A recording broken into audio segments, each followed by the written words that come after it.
Most founders think speed is their advantage. Baxter says it's usually their downfall. When he said that, I had to pause the conversation. Because everyone celebrates moving fast, very few, talk about what speed hides until it's too late. If you miss that early, you don't just waste time, you lock bad decisions into the foundation of the company. Now you're scaling problems instead of progress. So I pushed him on that moment when founders realize it. And the answer was not what I expected.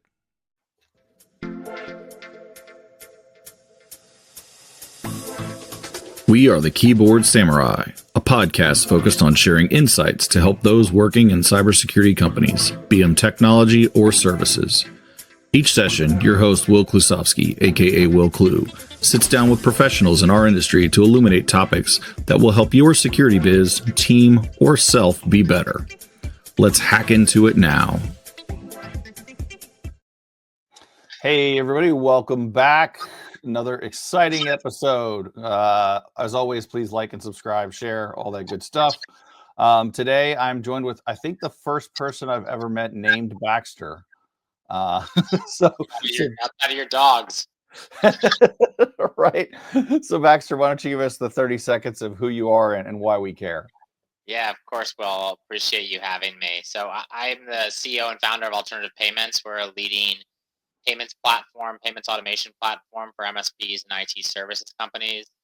We support over 1,000 businesses today, process over 1 billion, are growing a little over 200% a year, and really focus on automating the invoice billing and payments plus reconciliation workflow for folks in the industry. Nice. So you were recommended to me by a fellow, somebody we know in the space. And he said you had some interesting experiences in life. So my question here, especially for those who are living in the startup world or in the growth world, like, how did you get into where you're at now? Like, what was the journey to get? Were you in finance and then became a startup? Did you see the gap? Like, how did you end up in this position? Yeah, it's a great question. I started my career in finance and spent a lot of time working very closely with a number of different businesses, and probably spent about 60% of my time focused on IT services, and identified this major gap around how do IT services companies get paid, and how do you streamline that workflow for companies. As obviously any of these businesses continue to grow and continue to scale, you go from 10 invoices a month to 20 invoices a month to 200 invoices a month.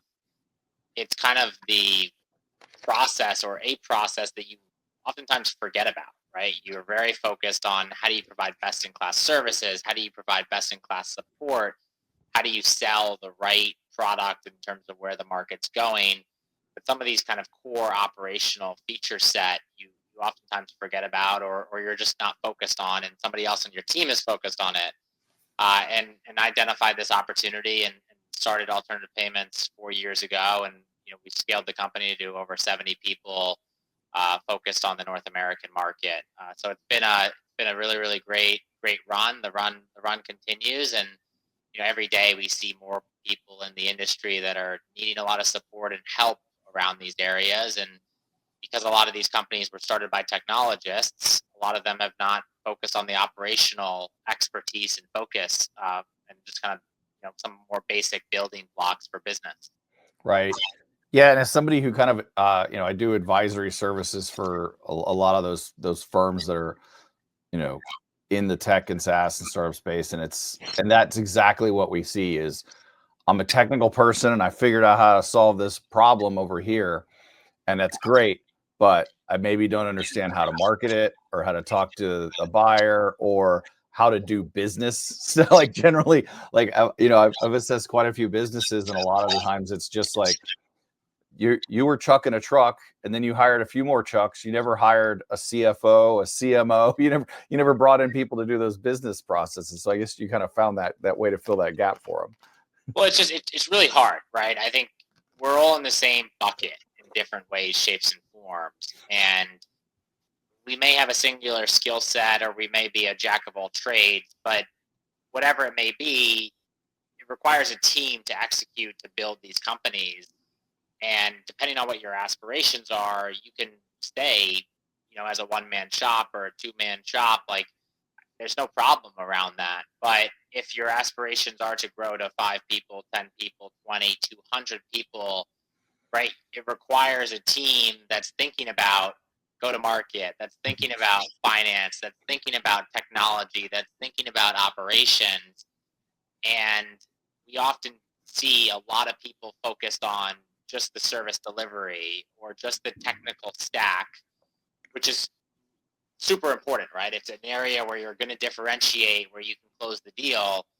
But how do you automate these other workflows? And how do you use other software products to maybe reduce the amount of time that you need to spend in these other workflows? And so that's really the pain point that we've identified in the market. It's a lot of it's also where the market, I think, is going. One of the interesting angles here is, and this is a crazy statistic, but $13 trillion in the U.S. For the B2B market still flows through check. Oh, And what people don't realize about checks is that checks have your account number and routing number on them. So when you pay a vendor via check, or when your client pays you via check, they're handing you the keys to your bank account. And it's my belief that checks will go away. It's going to take a really, really long time. But if they do go away, right, there are companies out there that can help you automate those workflows, and that's really, some of the trends that we've seen that help provide a tailwind for our business and where the market's going, not where it's been. Yeah, I mean, the consumer side, we're already seeing a lot of organizations don't take checks anymore, and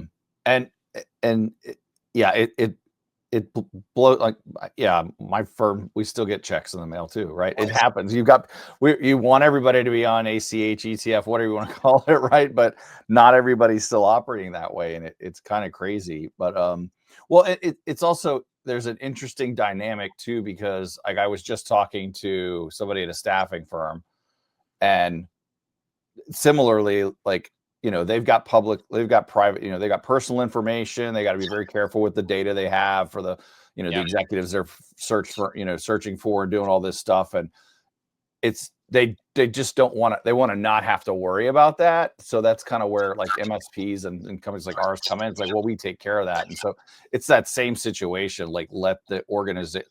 And I think it's important, and this is where it'd be interesting to get your take too, from like a startup standpoint, or even just like running a business. I think it's really important to figure out what you want to do quickly and outsource or hire, like delegate that other stuff off.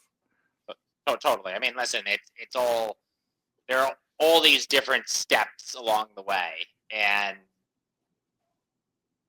one of the key pieces to the puzzle, in my opinion, is figuring out where are you on that stairwell, and at what point do you have the resources or can hire the people to make these types of decisions?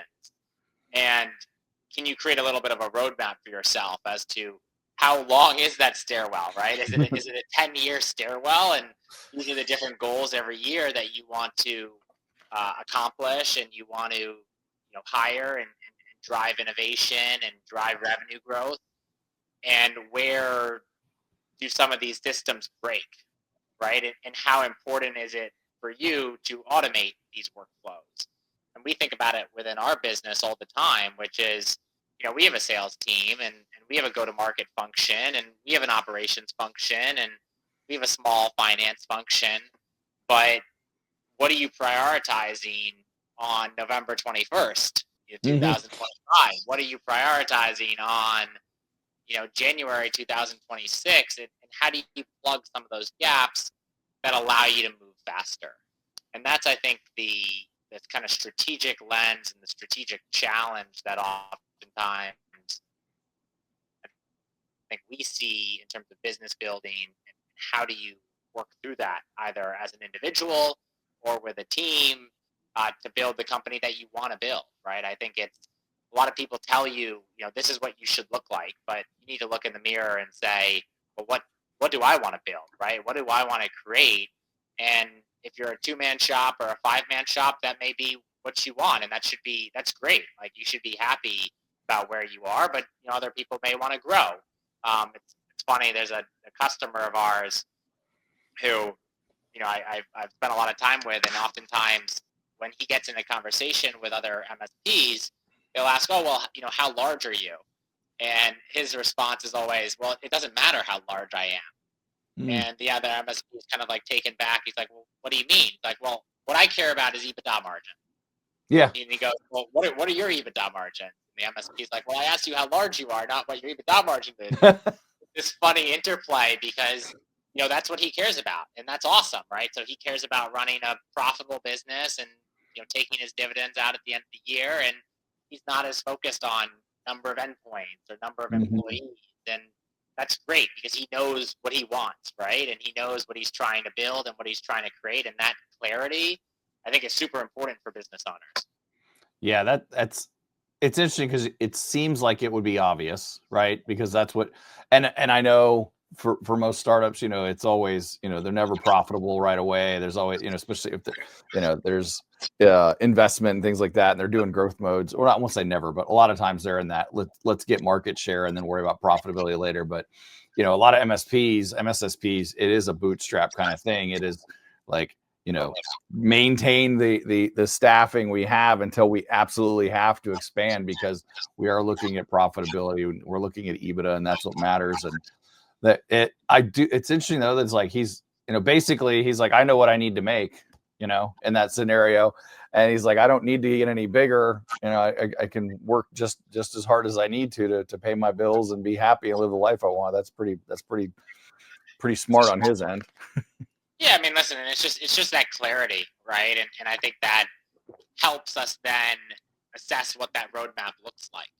Mm-hmm. So if he's entering 2026, he understands that he values profitability and he values margin maybe more than revenue growth. And so his focus is more around automation and how does he automate and operate more efficiently, and alternative payments helps him execute along that strategy.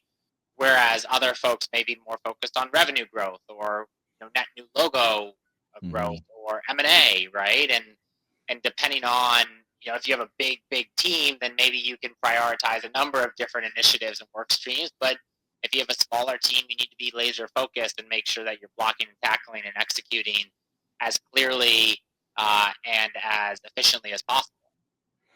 Yeah, I know there's always a struggle between let's focus on doing what we're doing right now, and let's get the stuff we have to be in the best state possible, but also, ooh, shiny thing over here that could really make us better. And it's going to take, so like, how do you kind of balance that? I'm sure you're dealing with it every day too, right? Yeah, I mean, I think what we try to focus on is what we call first principles thinking, right? And so go back to the basics of, again, what is your goal? What is the outcome that that thing can deliver? And oftentimes we see this within product development. Mhm. So, hey, what is that really sexy thing that we could build that could take us 6 months or 9 months, and maybe we could sell it for a lot of money? But that creates a massive distraction, and that creates a massive reallocation of resources to go build it. And what do we want to accomplish within that same time horizon? And I think that's one of the things that's really challenging about running an MSP and an MSSP and IT services companies is they're all of these shiny objects, right? And vendors are very sales oriented in this market. They're calling you on your cell phone, they're emailing you, hey, I can drive revenue growth of 25%, I can save you $1 million, I can increase your margins. But the person who knows your business best is you. And again, it goes back to those goals, right? What do you want to accomplish and how are you going to get there? And does that tool fall into that goal setting, right? And if it doesn't, you have to figure out a way to just brush that off and say, all right, I'm not taking that demo. I'm not looking at that tool. Maybe in 6 months I'm going to reassess and then I'm going to pick it up. But, all these MSPs are operating with 40, 50, 60 tools, and they're managing everything and they're ripping and replacing some things. But my mindset is always, don't worry about the tools, right? Worry about where do you want to be as a business, and then the tools are kind of a second effect to support that business, right? If you don't want to be in security, then you don't need any security tooling. If you don't want to, automate finance or operations because you don't think that it's going to drive the same margin, then you don't need that tooling, right? And so maybe you can simplify your stack and run a little bit more efficiently that way. So, there's a lot of these ebbs and flows, and I think it's really, really hard for business owners to hopefully cut through the noise, think about first principles and what is really going to drive, not necessarily value, if that's not what you want to drive, but what's going to drive profitability in this customer example, or what's going to drive revenue growth in the other circumstance, or technical chops and innovation, if that's interesting. And the last thing I'll mention is MSPs are also, we use these acronyms to just generalize what people are, but obviously it's just a categorization. Like, a lot of MSPs do a lot of different things in very different ways. It's not like, a restaurant owner who sells food and it's pretty basic blocking and tackling, or not basic, but it's, blocking and tackling, and there's kind of a playbook. If you're an MSP that's more, an MSSP, it's a very different business model. If you're selling, a lot of companies of ours sell point of sale systems. Very different business model. If you're selling true managed services, very different business model. If you're reselling hardware, very different business model. So again, trying to take a step back, come back to first principles, come back to what is your goal, what do you want to create, who do you want to be, I think can help hopefully cut through that noise and lead you down the right path.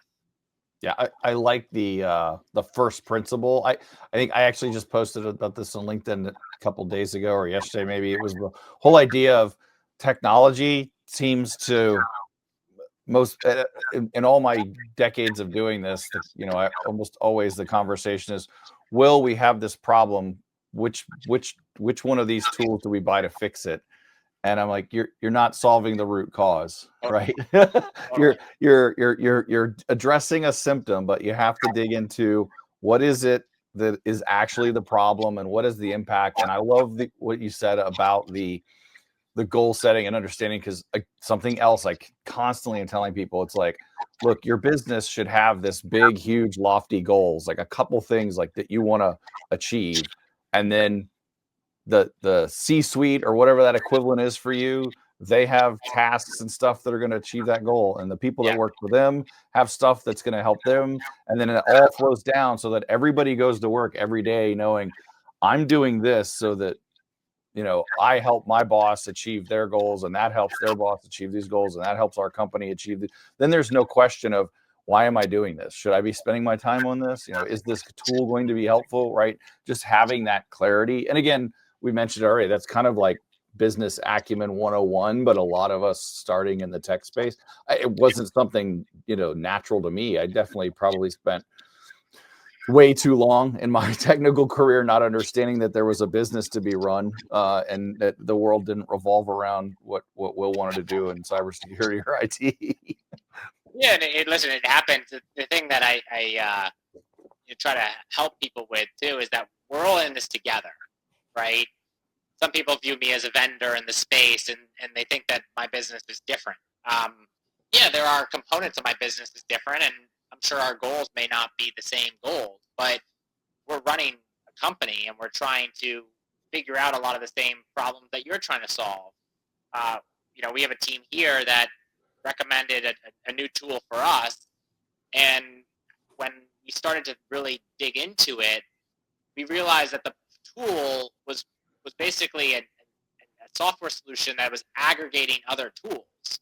And clearly the root cause was not that we needed this tool to sit on the tools, like a tool to manage the tools. Like, we had all these other issues around maybe not using some of the tools that we had to their fullest extent. And, if we had just said, yeah, sure, buy that another tool, like, it wasn't going to break the bank, but we had other challenges that we could really, really solve. And, I love talking to, the way I view this market is, it's just business owners, right? And operations leaders and finance leaders and technical leaders. And we're all in it together at the end of the day to try to run more efficiently, drive revenue growth if that's your goal, or expand margins or acquire new logos. And if I can help at all, I'm more than willing to help, outside of what we do in the payment space. Obviously, we're bullish on our product and how we can help MSPs automate payments and get paid faster and save time and save money and reconcile payments more easily. But there are all these different problems that I'm solving within my business around go-to-market and customer success and customer support and engineering and product management and innovation and new product development that, I'm sure we can kind of put our heads together and hopefully help solve each other's problems. Yeah. I was going to say, maybe we should have a chat after this. We could help each other out here a little bit. Totally. More than well, Baxter, it's been awesome, man. Where can everybody find you on the interwebs should they want to? Yeah, so I'm on LinkedIn. You can also email me, baxter@alternativepayments.io. My cell phone number is 917-744-6597. Text me, call me. I'm really happy to help anybody I can. I really, really love this stuff. I think about kind of business building all day long, and if I can add any value to you or your companies, I'm more than happy to. That's great, man. I appreciate your time, bud. Definitely. Great to connect, Will. Thanks. Thanks for enjoying Keyboard Samurai Podcast. If you'd like to engage, find Will on LinkedIn at /WillClue or visit at willclue.me. That's WILKLU.me for more info. Disconnecting now. Synac you later.